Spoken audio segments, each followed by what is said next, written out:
સુરતના ગોડાદરા વિસ્તારમાં દબાણ હટાવવા ગયેલી પાલિકાની ટીમ સાથે સ્થાનિક ફેરિયાઓનું ઘર્ષણ સર્જાયું હતું।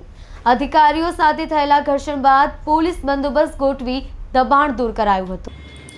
ગોડાદરા આસપાસ સિનેમા લાઇન રોડ ઉપર રહેતા દબાણો દૂર કરવા ગયેલી મહાનગરપાલિકાની દબાણ ટીમ સામે માથાભારે ફેરિયાઓનું ઘર્ષણ સર્જાયું હતું। ફેરિયાઓ અને પાલિકાના કર્મચારીઓ વચ્ચે રીતસરની ઝપાઝપીના ઘર્ષણ જોવા મળ્યો હતો। લિંબાયત ઝોનના અધિકારીના હાથમાં દંડો જોવા મળ્યો હતો। ભારે ઘર્ષણની સ્થિતિ ઊભી થતાં પોલીસ બોલાવવાની ફરજ પડી હતી। તાત્કાલિક પોલીસે ઘટના સ્થળે પહોંચી મામલો થાળે પાડ્યો હતો। ગતરોજ પાલિકાની ટીમ દબાણ હટાવવા ગઈ હતી।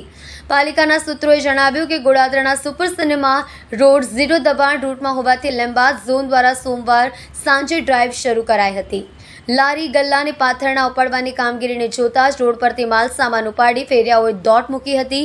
જોકે પાલિકાના દબાણ વિભાગના કર્મીઓએ એક પછી એક લારી ગલ્લા અને પાથરણા ઉપાડવાની પ્રક્રિયા શરૂ કરી હતી। આ તબક્કે કેટલાક વિક્રેતાઓ પોતાનો માલ સામાન છોડાવવા ધક્કામુક્કી પર ઉતરી આવ્યા હતા। પાલિકાએ સ્થાનિક પોલીસને કામગીરી પૂર્વે જ સાથે રાખી હતી। જોકે પોલીસની હાજરી વચ્ચે જ કેટલાક ફેરિયાઓએ ઝપાઝપી કરી ગયા હોવાનો કર્મચારીઓએ આક્ષેપ કર્યો હતો। આ ઘટનામાં પાલિકાના માર્શલે 2 યુવકોને ડિટેઇન કરી સ્થાનિક પોલીસને સોંપ્યા હતા, જેમને પોલીસ મથક લઈ જઈ આસિસ્ટન્ટ ઇજનેર હર્ષ પાંડે કાયદેસરની કાર્યવાહી માટે ફરિયાદ રજૂ કરી હતી। મોડી સાંજ સુધી પોલીસ સ્ટેશન પર એફઆઈઆર માટે કાર્યવાહી ચાલુ રહી હોવાનું સૂત્રોએ ઉમેર્યું હતું।